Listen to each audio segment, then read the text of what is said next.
चीन के कर्ज जाल में फंसकर आर्थिक संकट से गुजर रहे श्रीलंका की हालात अब बेहद खराब होते जा रहे हैं। रविवार रात राष्ट्रपति के घर बाहर जोरदार प्रदर्शन किया गया। श्रीलंका में जनता का प्रदर्शन जारी है। राष्ट्रपति के घर के बाहर आगजनी कर दी गई। लोग इतने आक्रोशित हो गए कि पुलिस वाहनों को फूंक दिया गया। ये देखिए तस्वीरें आपके सामने हैं और इन तस्वीरों में आप देख सकते हैं कि कैसे हजारों की तादाद में जो भीड़ इकट्ठा हुई। भीड़ को रोकने के लिए भारी तादाद में पुलिसकर्मी भी तैनात थे, लेकिन लोगों में इतना गुस्सा कि उन्हें रोकना बहुत मुश्किल था।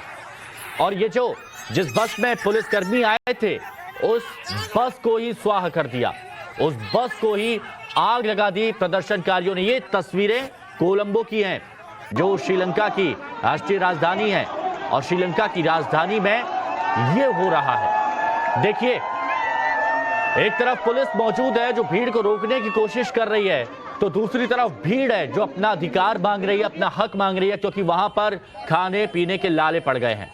लोग श्रीलंका का जो राष्ट्रीय ध्वज है वो लेकर सड़कों पर आ गए हैं। चीन के खिलाफ नारेबाजी की जा रही है, क्योंकि वो जानते हैं कि ये जो भी किया धरा है ये चीन का है। चीन की चाल में ऐसा फंसा श्रीलंका कि अब दाने दाने को मोहताज हो गया है। महंगाई की आग में इस वक्त लंका जल रही है और यहां पर रावण का किरदार निभा रहा है चीन। श्रीलंका कंगाल हो रहा है, जनता बेहाल हो गई है। मदद का आसरा सिर्फ भारत से है और भारत मदद कर भी रहा है। महंगाई से जनता परेशान है और इसीलिए आज श्रीलंका की जनता सड़कों पर आ गई है, नारेबाजी कर रही है और सरकार को कटघरे में खड़ा कर रही है। प्रशासन, पुलिस कोशिश कर रहे हैं कि जनता को रोका जा सके, लेकिन आक्रोश बहुत ज्यादा। तो इमरजेंसी के 2 दिन बाद हजारों की संख्या में लोग सड़क पर उतरे हैं और आजादी की मांग कर रहे हैं। लोगों का कहना है कि सरकार ने देश को खत्म कर दिया है। हाथों में पोस्टर लिए प्रदर्शनकारी राजपक्षे को हटाने की मांग कर रहे हैं। ग्राउंड जीरो से टाइम्स नाउ नवभारत संवाददाता प्रियांक की रिपोर्ट आपके सामने। श्रीलंका की सड़कों पे से टाइम्स नाउ नवभारत रिपोर्ट कर रहा है। इमरजेंसी के बाद अब आप देख सकते हैं किस तरीके से लंबी कतारें लग चुकी हैं। लोग यहाँ पे मौजूद हैं और अलग अलग स्लोगन के साथ आए हैं। स्लोगन्स में अगर मैं आपको बताऊं तो लिखा है कि गोटा गो बैक, मतलब गोटा आया, आप यहाँ से जाएं। गाड़ियाँ चीखती हुई जा रही हैं, हॉर्न बजाए जा रहे हैं, स्लोगन किए जा रहे हैं और हर पे लिखा हुआ है enough is enough, justice will prevail, मतलब बहुत हुआ, जस्टिस जो है वो अपनी जगह लेगा। यहाँ पे यहाँ की लोकल भाषा में भी लिखा हुआ है और ये सारे के सारे स्लोगन्स यहाँ पे। हमारे भारतीय मूल के आप हैं, बड़ी मुश्किल से आपसे मुलाकात हो भाई। आप बताइए, लोग कहना क्या चाह रहे हैं यहाँ पे और क्या मांगे हैं? ये सिर्फ मांग रहे फ्रीडम मांग रहे हैं। इसको ये पावरफुल करप्शन वो सब नहीं चाहिए अभी। उसको एक यूनिटी और पीसफुल श्रीलंका चाहिए, यही सब मांग रहे हैं। क्या हुआ कि इस देश की इकोनॉमी सडनली इतनी खराब चली गई? चाइना से काफी ज्यादा फंडिंग आई थी। आपको लगता है कि जो एलिगेशन लगा रहे हैं लोग कि गवर्नमेंट ने कुछ अल्टीरियर मोटिव था जिसके कारण इतनी ज्यादा फंडिंग आते गई, चेक्स एंड बैलेंसेस नहीं था, रिटर्न ऑन द इनपुट नहीं था, ये सब पॉलिसी लैप्स के कारण सब ये जो हो रहा है स्लोली हो रहा है बबल में। हमारे लोग हैं बहुत शांत लोग हैं और इतने साल बहुत सब्र करके अब बॉइलिंग पॉइंट पे आ गया है। तो अब लोग को नहीं चाहिए ये सब, तो इसीलिए सब बाहर आए। हमारे साथ हम आगे चलते थे, बात करेंगे। आप कह रहे थे कि लोगों का जो गुस्सा है वो आगे बढ़ चुका है, बॉइलिंग पॉइंट पे आ चुका है। Yes, they don't want anymore, they just want freedom, they want a future for their children. But अब जैसे हम यहाँ प्रोटेस्ट में देख रहे हैं, जो कैबिनेट ने रिजाइन कर दिया है, लेकिन जो भाई हैं दोनों उनके हाथ में सत्ता अभी भी है, तो क्या कहना चाहेंगे इस पे? वो ज़्यादा डिटेल्स तो मुझे नहीं मालूम, लेकिन यही सब कह रहे हैं कि सब रिजाइन होके एक नया फ्यूचर दे दो, यही बोल रहे हैं सब। आपकी फैमिली कब से रह रही है यहाँ पे? यहाँ तो हम बॉर्न यहीं हुए हैं सब, हमारा एजुकेशन सब यहाँ पे हुआ है। तो हमको हमारे बच्चों के लिए फ्रीडम चाहिए, यहाँ पे एक अच्छा फ्यूचर चाहिए, यही सब कह रहे हैं। हमारा एक ही वॉइस है हम लोग का। बच्चों की पढ़ाई कितनी हैम्पर हो गई है? सॉरी, बच्चों की पढ़ाई कितनी ज्यादा हैम्पर हुई है? बहुत ज्यादा पढ़ाई हैम्पर हुई है। आज भी स्कूल नहीं है, लास्ट कर्फ्यू हुआ है, तो बहुत तरह कोविड में तो दो साल बीत गए। हाँ। और ये सब नहीं कर सकते हम। हाँ। तो हमको एक प्रॉपर प्लान फ्यूचर चाहिए। हमको प्लान फ्यूचर चाहिए।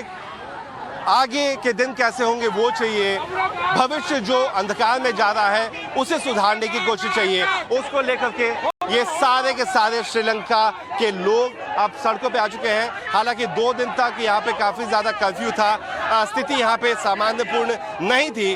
उस बीच श्रीलंका की सड़कों पे कोलंबो में प्रोटेस्ट जारी है।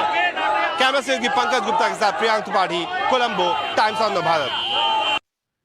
तो देखिए, श्रीलंका की जनता यही चाहती है कि जो अर्थव्यवस्था पूरी तरह से डामाडोल हो गई है, डूब गई है, खाने को कुछ मिल नहीं रहा है, पीने को कुछ पानी मिल नहीं रहा है, पेट्रोल डीजल की अलग किल्लत है, बिजली मिल नहीं रही है, तो ये सारी चीजें दूर हो जाएं। और इसीलिए वो कह रहे हैं, जो गोटाबाया राजपक्षे है, कि वो वापस जाएं, जनता को अधिकार दें, जनता के लिए अब कुछ ठोस फैसले यहां पर लेने होंगे, क्योंकि इस वक्त श्रीलंका में भुखमरी के हालात पैदा हो गए हैं। और जब लोगों का आक्रोश फूट जाता है तो उसके बाद तस्वीरें कुछ ऐसी आती हैं जो आप इस वक्त कोलंबो से देख रहे हैं। और इस दौरान एक बड़ी खबर भी बता दें आपको, श्रीलंका से जो बड़ी खबर आ रही है, जो नेता प्रतिपक्ष हैं प्रेमदासा, वो अब पीएम मोदी से अपील कर रहे हैं। नेता प्रतिपक्ष यानी श्रीलंका में जो विपक्ष के नेता हैं प्रेमदासा, वो प्रधानमंत्री नरेंद्र मोदी से अपील कर रहे हैं कि श्रीलंका की जितनी मदद हो सकती है उतनी मदद करें। वो ये भी कह रहे हैं कि हमें अपनी मातृभूमि को बचाना है। नेता प्रतिपक्ष प्रेमदासा की तरफ से ये बयान आया है और वो कह रहे हैं कि हमें अपनी मातृभूमि को बचाना है, तो इसलिए जितनी मदद हो सके उतनी श्रीलंका की मदद करें। प्रधानमंत्री नरेंद्र मोदी से ये अपील की। देखिए, भारत श्रीलंका की मदद कर रहा है। भारत अपने पड़ोसी मुल्कों का साथ नहीं छोड़ता है। डीजल भेजा गया है श्रीलंका को, चावल भी भेजा जा रहा है, क्योंकि श्रीलंका में सबसे ज्यादा जो लोग वो चावल पसंद करते हैं, तो चावल भी अब श्रीलंका को भेजा जा रहा है। तो भारत की तरफ से पूरी मदद की जा रही है। और इसीलिए श्रीलंका में जो नेता प्रतिपक्ष हैं प्रेमदासा, वो पीएम मोदी से अपील कर रहे हैं कि जितनी मदद हो सके श्रीलंका की उतनी मदद कीजिए, क्योंकि हमें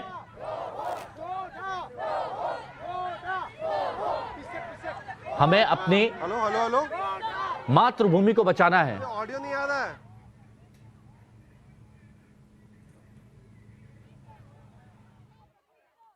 दो दिन के आपातकाल के बाद आखिरकार कोलंबो, जो श्रीलंका की राजधानी है, वापस अपनी गति पे जाने लगी है। हम उसी चौराहे पे खड़े हैं जहां पे गुरुवार को ढेर सारी भीड़ उमड़ी थी। ये वो मेन गेट है जहां से सेंट्रल बैंक ऑफ श्रीलंका दिखता है। लोगों ने काफ़ी ज़्यादा अपना गुस्सा दिखाया, अपना रोष दिखाया इन्हीं सड़कों पे। यहाँ से तकरीबन कुछ ही मीटर की दूरी पे प्रेसिडेंट का जो घर है वो भी मौजूद है। लेकिन जिस तरीके से हजारों की तादाद में प्रोटेस्टर्स इस सड़क पे उमड़े थे, उसको लेकर के इमरजेंसी लगा दी गई थी।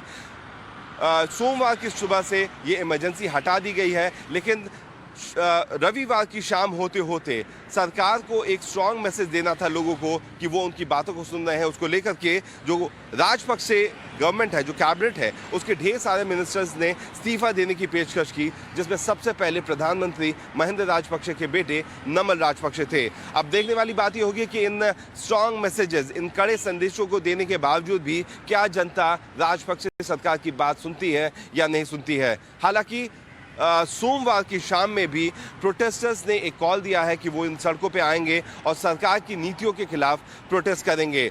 रविवार का दिन काफ़ी ज़्यादा ड्रामेटिक रहा। ऑपोजिशन के जो लीडर्स थे उन्होंने पूरी तरीके से उल्लंघन किया इस इमरजेंसी जो इम्पोज की गई थी सरकार की तरफ से। वहीं इंडस्ट्री, घरों में जो तकलीफ़ें हैं वो अभी भी जस की तस बनी हुई हैं। भारत सरकार ने भी राहत राशि और काफ़ी ज़्यादा मदद की बात की है, जिसे पहुंचने में अभी कुछ समय लगेगा। तब तक श्रीलंका के लोगों की स्थिति इसी तरीके से बनी रह सकती है। कैमरा से पंकज के साथ प्रियांक त्रिपाठी, कोलंबो, टाइम्स ऑफ भारत के लिए। और ये रिपोर्ट हम तक पहुंचाने वाले प्रियांक त्रिपाठी खुद कोलंबो से इस वक्त जुड़ चुके हैं, सीधे उनसे बात करेंगे। प्रियांक, आपने जो तस्वीरें भेजी वो तस्वीरें देख के लगता है कि लोग बहुत आक्रोशित हैं, आगजनी भी यहां पर हो रही है, लेकिन क्या कोई कदम उठाए जा रहे हैं जिससे इनका गुस्सा शांत हो और हालात सुधर जाएं?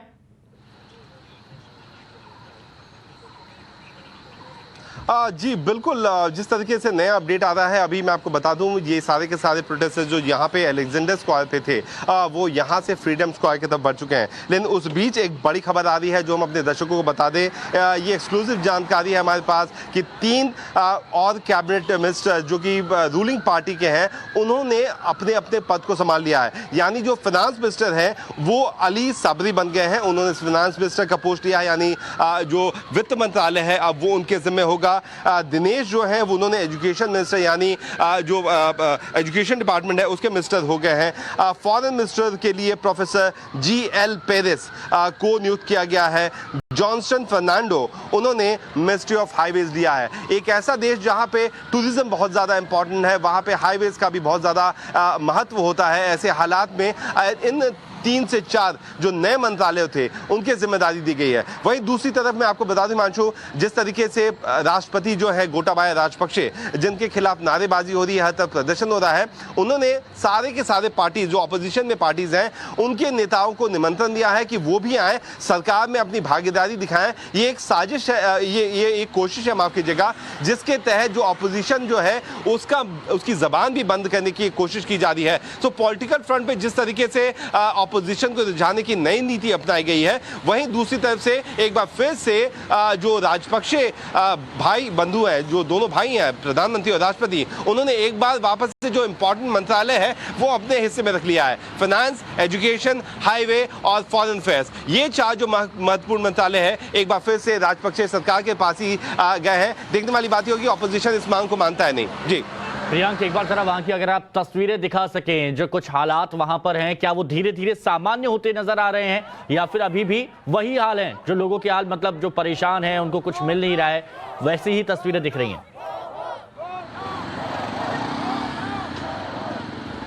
जी अभी फिलहाल तो यहाँ पे मैं आपको बता दूं, जो प्रदर्शनकारी थे वो यहाँ से अब आगे की ओर, जैसे मैंने आपको बताया, ये अलेक्जेंडर स्क्वायर है, काफ़ी ज़्यादा महत्वपूर्ण लोकेशन माना जाता है यहाँ पे। अलेक्जेंडर स्क्वायर से वो यहाँ से फ्रीडम स्क्वायर की तरफ मूव कर गए हैं। और साथ ही साथ आप दिखाएं, पंकज दिखाएं, ये जो आर्मी के ट्रक्स थे, जो बसेस थे, जो डिप्लॉयमेंट के लिए यहाँ पे लगे थे, उनका डिप्लॉयमेंट भी यहाँ से आगे की तरफ रुक कर दिया गया है। यानी कि फ्रीडम स्क्वायर पे जिस तरीके से प्रदर्शन होने की उम्मीद है, जो प्रदर्शनकारी आप हमारे टीवी स्क्रीन पे देख रहे हैं, वो यहाँ से महज 1 किलोमीटर की दूरी पे अब आगे बढ़ चुके हैं और वहां पे प्रदर्शन होगा। सो पूरे राजधानी में, कोलंबो में इसी तरीके से प्रदर्शनों का दौर जो है वो जारी रहेगा। सुबह हमने हालात देखे, हम अपनी रिपोर्ट्स में भी अपने दर्शकों को दिखा सकते हैं माचो, किस तरीके से जो लोग हैं त्रस्त हैं, सिलेंडर नहीं है, डीजल नहीं है और खाने की सामग्री में जो बेसिक अच्छा प्रियांक, एक बात बताइए, देखिए कहीं की अर्थव्यवस्था ऐसी डामाडोल हो जाए तो चुटकी बजाते हुए, जादू की झड़ी घुमाते हुए उसे सही तो किया नहीं जा सकता,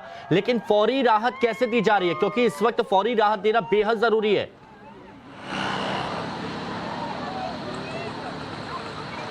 बिल्कुल, भारत की सरकार भी कोशिश कर रही है कि एक एक करके जो राहत के लिए जो भी चीज़ें हैं वो इन लोगों तक पहुंचाई जाएं। चूंकि ये एक आइलैंड कंट्री है, यहाँ पे समुद्र के रास्ते ही कुछ भी आ सकता है, हवाई जहाज से उतनी ज़्यादा सामान नहीं भेजा जा सकता है। तो जो शिपमेंट्स हैं वो शिपमेंट्स आने में थोड़ा सा और समय लगेगा, जिसके कारण लोगों को, मुझे लगता है तकरीबन 1 हफ्ते से ज़्यादा का समय और लगेगा, जब जाके उनके पास जो राशन और बाकी सारी चीज़ें हैं एक साथ मुहैया की जा सकती हैं।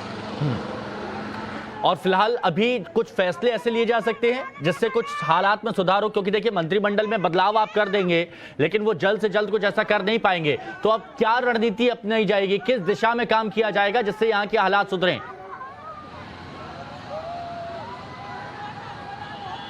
अभी तक जो हालात लग रहे हैं, जिस तरीके से स्टेटमेंट्स आ रहे हैं प्रधानमंत्री और राष्ट्रपति की तरफ से, वो साफ तौर से दिखाता है कि ऑपोजिशन की जो डिमांड है उसको चुप कराने की कोशिश की गई थी। कल शाम तक लोगों का गुस्सा जो था थोड़ा शांत करने की कोशिश की गई थी कि हाँ भाई, सारे के सारे जो मंत्री हैं उन्होंने इस्तीफा दे दिया है। लेकिन लोग जो यहाँ पे मौजूद थे, जिनसे हमने बात की, टाइम नभात की टीम जो यहाँ पे मौजूद थी, हमने जो बात की, उसके हिसाब से लोग अब सीधे गोटाबाया राजपक्षे और महिंदा राजपक्षे के यहाँ से जाने की मांग कर रहे हैं। क्योंकि बहुत दिलचस्प जानकारी मैं आपको बताऊं, बताऊंगा, गोटाबाया राजपक्षे वो हैं जिनके पास डुअल सिटीजनशिप है। वो अमेरिका की नागरिकता लेकर के यहाँ से चले गए थे। 2015 में जब उनके भाई महेंद्र राजपक्षे की सरकार उनके हाथों से खिसक गई तो उन्होंने अपने भाई को ही यूएस से बुला लिया, उनका एक और रिश्तेदार है उसे भी यूएस से बुला लिया, और जो सेंट्रल बैंक का जो पोस्ट है उसके लिए उन लोगों को बुला करके यहाँ की नागरिकता वापस से दिलाई गई, ताकि जो सत्ता है और जो ताकत है वो राजपक्षे परिवार के हाथ में हो।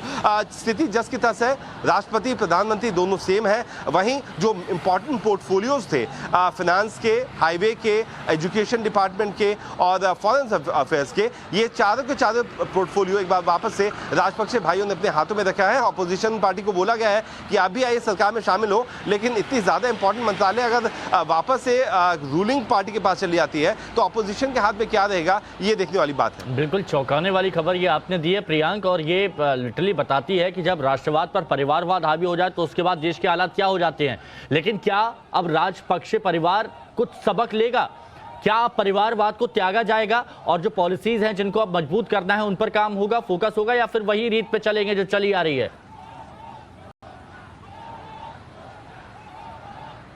करना तो पड़ेगा बिल्कुल। राजपक्षे को वापस से अपने उनकी आंखें खुली हैं, लेकिन जिस तरीके से 2-3 सालों में लगातार इस तरह से प्रदर्शन हुए उसके बाद उनको शांत करने की कोशिश की गई। आप देखिए आज सुबह 6:30 बजे तक यहाँ पे इमरजेंसी लागू की गई थी। इस सड़क पे जहाँ पे आपको थोड़े बहुत वाहन चलते हुए नजर आ रहे हैं वो नहीं नजर आ रहे थे। पूरी तरीके से जो कानून व्यवस्था थी जो थी वो आर्मी के हाथ में दे दी गई थी। तो उससे साफ तौर से प्रतीत होता है कि हर बार इस मुहिम को जो भी आवाज उनके खिलाफ शुरू होती है उसको दबाने का भरपूर प्रयास होता है और एक बार वापस ही किया जा रहा है। लेकिन डायनेमिक्स से चीजें नहीं बदलने वाली हैं। तकरीबन 2,500 करोड़ एक बार वापस से लंका जो है उसने चाइना से मांगा है। इससे पहले भी पिछले साल तकरीबन $100 मिलियन जो थे वो लोन लिया गया था, उससे पहले का भी लोन है। तो अगर हम भारतीय मुद्रा की बात करें तो 37,000 करोड़ डॉलर्स जो है ये अभी तक लोन है श्रीलंका पे। इसको कैसे चुकाया जाएगा? राहत राशि और के लिए बाकी फॉरेन पॉलिसीज पे तो लोग डिपेंडेंट हैं, लेकिन ये जो एग्जिस्टिंग लोन है जिसे वेव ऑफ करने से चाइना ने मना कर दिया है, उस स्थिति से कैसे निकल के बाहर आएगी श्रीलंका, ये सबसे बड़ा सवाल है। फॉरेन पॉलिसीज, डॉलर्स का नहीं होना, बहुत सारी चीजें हैं जो आगे जाके देखनी पड़ेगी। Return on the date is one of the thing जो बहुत इंपॉर्टेंट चीज है, जो अभी तक उसके लिए पॉलिसी नहीं है यहाँ पे। तो पॉलिसी मैटर्स के लिए तो सरकार को बैठना पड़ेगा, लेकिन जो अंतरकलह है, जो आपस में जो द्वंद्व चल रहा है लोगों के बीच में, जो खफा हैं लोग, उसको शांत करना सबसे ज्यादा इंपॉर्टेंट है अभी श्रीलंका के लिए। पॉलिसीज में चेंजेस आगे होते रहेंगे, क्या उसका रिजल्ट होगा, फाइनेंसेस के बारे में कोई भी अटकलें लगाई नहीं जा सकती। यही बात जो मैं आपसे यहाँ पर पूछना चाह रहा था, क्योंकि आप वहां पर जो लोग क्षेत्रीय भाषा में बात कर रहे हैं फिर भी आप उनसे संवाद करके यहाँ तक पहुंचा रहे हैं और उनकी बात सभी के सामने रख रहे हैं। जो उनके आंसू सूख चुके हैं, जो उम्मीदें धराशायी हो चुकी हैं, वो उम्मीदें कैसे वापस लौट सकती हैं? क्या वो इतनी जल्दी फिर से किसी नेता पर भरोसा कर पाएंगे, वहां की सरकार पर भरोसा कर पाएंगे?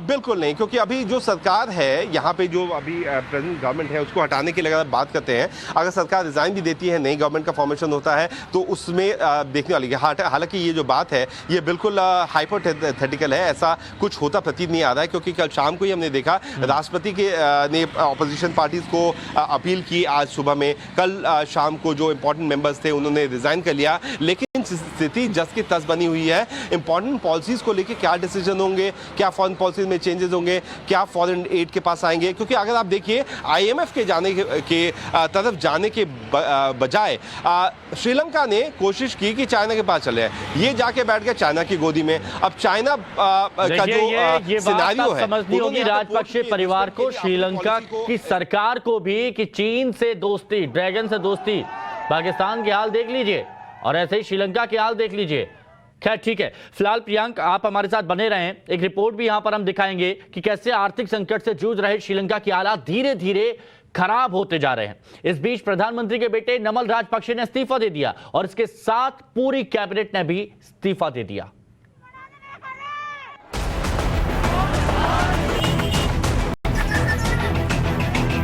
पूरे देश को भूखमरी, कंगाली और कर्ज के दलदल में धकेलने के बाद श्रीलंका की सत्ता में बैठी सरकार अब इस्तीफे की नौटंकी से आवाम के प्रति हमदर्दी दिखाने की कोशिश कर रही है। सभी 26 मंत्रियों ने इस्तीफा दे दिया है पीएम के बेटे ने भी इस्तीफा दे दिया है, लेकिन राष्ट्रपति और प्रधानमंत्री अपने पद पर अभी भी बने हुए हैं।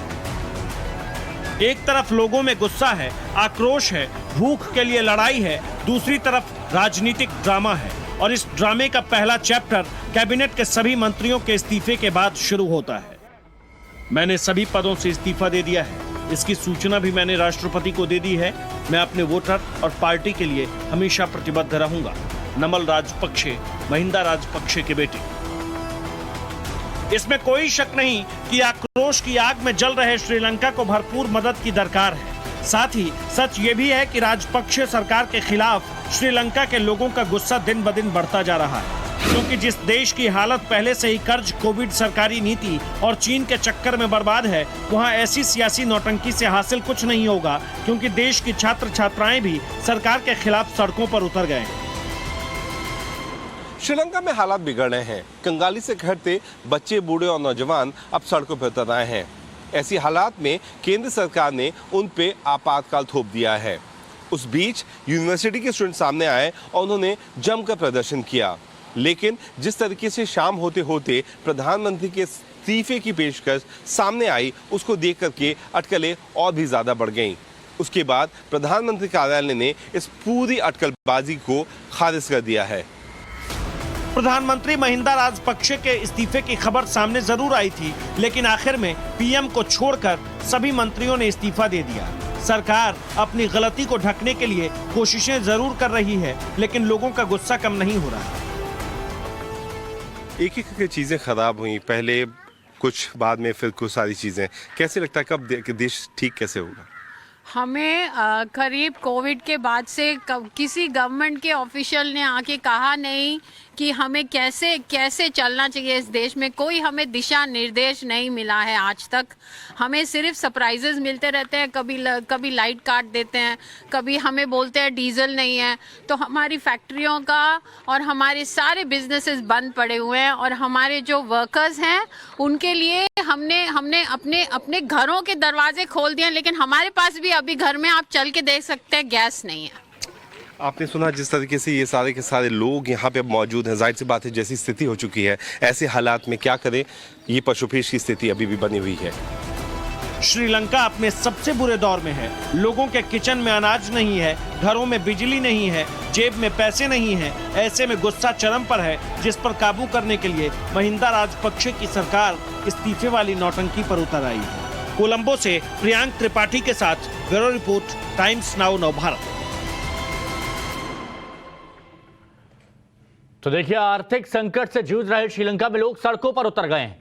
सरकार के खिलाफ लोगों का गुस्सा बढ़ गया है, विरोध प्रदर्शन वो कर रहे हैं। श्रीलंका की अलग अलग जगह की तस्वीरें भी हम आपको दिखा रहे हैं और हर जगह लोग सरकार के फैसले, महंगाई, खाने पीने के सामान की किल्लत और आपातकाल के खिलाफ सड़क पर उतरकर हल्ला बोल रहे हैं। ये 6 तस्वीरें हैं आपके सामने, कोलंबो, नवाला, पित्ताकोट्टे, रातमलाना, कोझिकोड की और राजगिरिया जंक्शन की। और देखिए हर जगह आपको क्या दिखेगा, लोगों का आक्रोश, लोगों का हुजूम, लोगों की नाराजगी।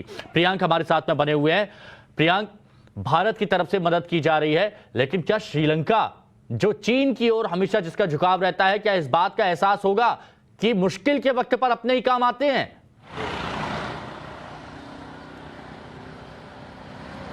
जी बिल्कुल। अब कल हमारी बात हो रही थी यहाँ के जो लीडर ऑफ ऑपोजिशन से, अगर हम थोड़ी देर बाद अपने दर्शकों को उनका इंटरव्यू भी दिखाएं, हालांकि अंग्रेजी में उन्होंने बात की थी, तो उसमें उन्होंने साफ तौर से कहा कि आप हमेशा पॉलिसी नहीं चेंज कर सकते हैं। शुरुआत में आप जाके किसी और की गोद में बैठ जाएं और जब आपकी स्थिति खराब हो जाए तो ऐसी स्थिति में आप आकर के फिर भारत के पास और बाकी जो देश है उनके सामने जाके आप हाथ फैलाएं और उनके सामने जाकर के अपनी दोस्ती की बात करें। ऐसी हालात में ऐसी चीज़ों से स्थिति ठीक नहीं होती है। अब देखने वाली बात ये होगी कि सरकार जो यहाँ की है, जो शुरुआत से ही चाइना से अंधभक्ति उन्होंने दिखाई और उसके बाद जिस तरीके से चाइना ने यहाँ पे पैसे के दम पे इन्हें पूरी तरीके से अपने कब्जे में कर लिया है, बिल्कुल वैसी स्थिति में अब क्या आगे कर पाते हैं। तकरीबन $37,000 मिलियन आप समझ सकते हैं इतना ज़्यादा पैसा अगर किसी देश के पास एक देश का कर्जा है तो उसके सामने वो हावी नहीं हो सकता है, क्योंकि जब पॉलिसी साइन की गई थी उसके रिटर्न के बारे में एक स्पेसिफिकली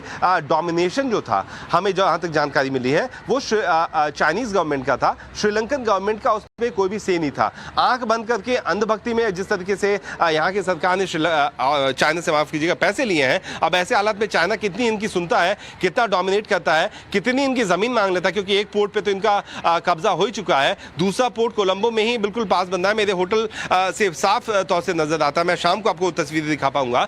और वहां पे कंस्ट्रक्शन काम नहीं रुका, कल इमरजेंसी थी लेकिन चाइनीज पोर्ट का काम जारी था। तो वैसे ही दिखाता है कि किस तरीके से डोमिनेंस है चाइनीज गवर्नमेंट का श्रीलंकन गवर्नमेंट पे। बिल्कुल ये कहा जा सकता है। फिलहाल शुक्रिया प्रियंका आपका हमारे साथ जुड़ने के लिए और हर एक खबर, हर एक तस्वीर से रूबरू कराने के लिए।